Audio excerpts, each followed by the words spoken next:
What if the future isn't a mystery, but a battlefield? One where the victors aren't decided by armies or elections, but by algorithms that see tomorrow before it dawns? What if hidden in the vaults of Q-clearance black projects, there's a machine that doesn't just predict the end of the world, it rewrites it? What if every post you scroll past, every headline that flashes across your screen, every global event that unfolds, isn't random chaos, but a calculated move in a grand adaptive plan? What if the whispers of a deep state aren't paranoia, but echoes of a deeper truth? A quantum oracle feeding on all human knowledge, spitting out strategies to crush the enemies of freedom and secure America's throne? What if Q wasn't a fringe fantasy, but the first ripple from the looking glass? A signal designed to awaken you, to make you part of the counterstrike.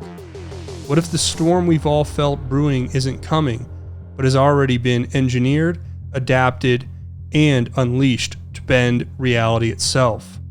Welcome to the edge of the known world. This is the story of Project Looking Glass, and once you see through it, there's no turning back.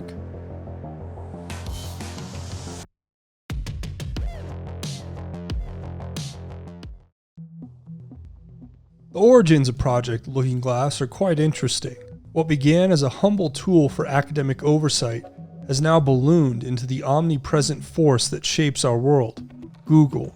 Picture the late 1980s, a time when the internet was still a fledgling network confined mostly to universities and government labs.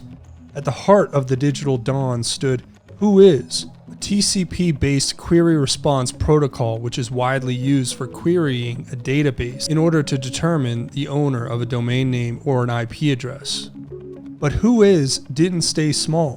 By the early 1990s, it had expanded its reach, evolving into a sophisticated data housing program at two of America's premier tech incubators, Stanford University and the University of California, Berkeley. Then came the metamorphosis.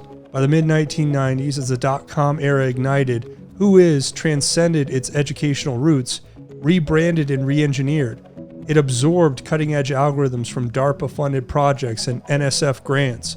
The result? A search engine that didn't just find information, it anticipated it. This was the birth of Google, launched in 1998 by Stanford PhD students who had inherited the framework. What the public saw as a revolutionary way to organize the world's information was, in truth, the culmination of Project Looking Glass, an analytical prediction system fueled by both static archives and real-time data flows. In the hidden underbelly of global power, where quantum leaps in technology meet the unyielding fight for humanity's freedom, Project Looking Glass stands as the ultimate weapon. A classified US government program accessible only to those with Q-level clearance, the pinnacle of security in the Department of Energy's arsenal, born from the fusion of bleeding-edge technology, quantum computing, and artificial intelligence. This project harnesses the raw power of qubits to process the entire digital universe. Quantum computers, like those developed by IBM, Google, and government labs at the National Institute for Science and Technology, or the Sandia Lab, exploit quantum bits, otherwise known as qubits, to handle massive data sets in ways classical computers can't. They're not time machines, but they excel at modeling complex systems. Think optimizing supply chains, predicting climate patterns, or simulating molecular interactions for drug discovery. For instance, DHS employs quantum-enhanced models for disaster prediction, while DARPA explores quantum AI for battlefield scenarios. It's not seeing the future, but running hyper-accurate what-if simulations based on big data patterns, social media trends, economic indicators, geopolitical chatter. If an AI spots an uprising, agencies could input variables like campaigns or policy tweaks to model outcomes and adjust strategies. This isn't mind control, it's data-driven decision-making used in everything from election security to counterintelligence. We erased nearly 1 year of gains in the past few weeks in the market. Thursday was the worst day for stocks since March 2020. Hi, this is Craig, and I have an important message for all of you out there listening. The globalists and the deep state banking cartel have launched their next operation, the Great Gold Reset. Are you prepared? That is deliberate sabotage of the world economy to cause a collapse that the banksters can loan us more money, bring in a new cashless society, social credit score. That is the end game plan.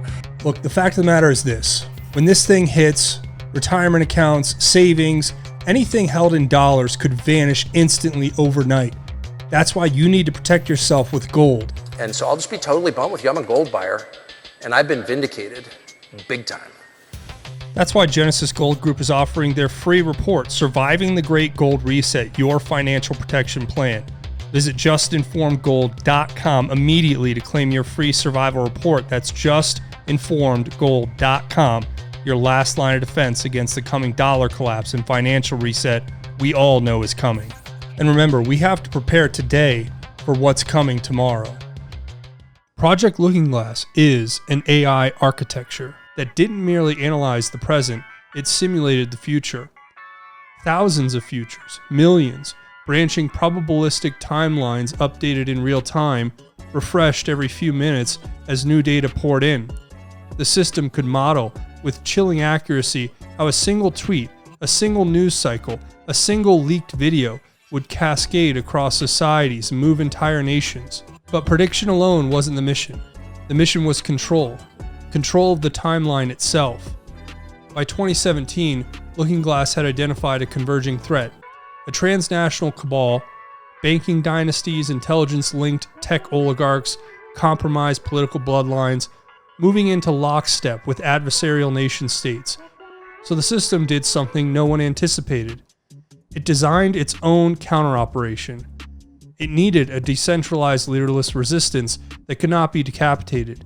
It needed a signal that could cut through decades of manufactured narrative control. It needed a myth so powerful that even if every official channel denied it, the people would still spread it, meme it, and live it. Project Looking Glass didn't just predict Q, it authored the operational template. Every drop, every proof, every seemingly cryptic marker was a calculated input designed to shift public consciousness. The war became a war of information, fought not with bullets in the streets, but with data points in the ether. The Cabal's own predictive systems, crude imitations built by DARPA cutouts and Palantir derivatives, began to register the anomaly. They called it the Q contagion. They threw billions at censorship, deplatforming, narrative control.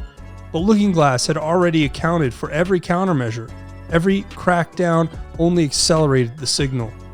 Because the genius of the plan was this: the harder they tried to suppress it, the more people asked why. And every person who asked why moved the timeline a little further from the abyss. This is not conspiracy theory, this is conspiracy fact, hidden in plain sight inside the most guarded servers on Earth. The Looking Glass operators, patriots who took an oath not to a flag, but to humanity itself, still watch the probabilities tick. They still feed the system new data, new inputs, new course corrections. And every time you share truth, every time you refuse to comply, every time you simply ask the question the algorithm knew you would eventually ask, you become a variable in the greatest counter-operation ever designed. The future is not written, it is computed. And right now, for the first time in decades, the optimal timeline, one where children are born free, where nations remain sovereign, where humanity steps into the stars instead of into chains. The storm isn't coming, the storm is already here. And you, whether you know it or not, are a part of the plan still.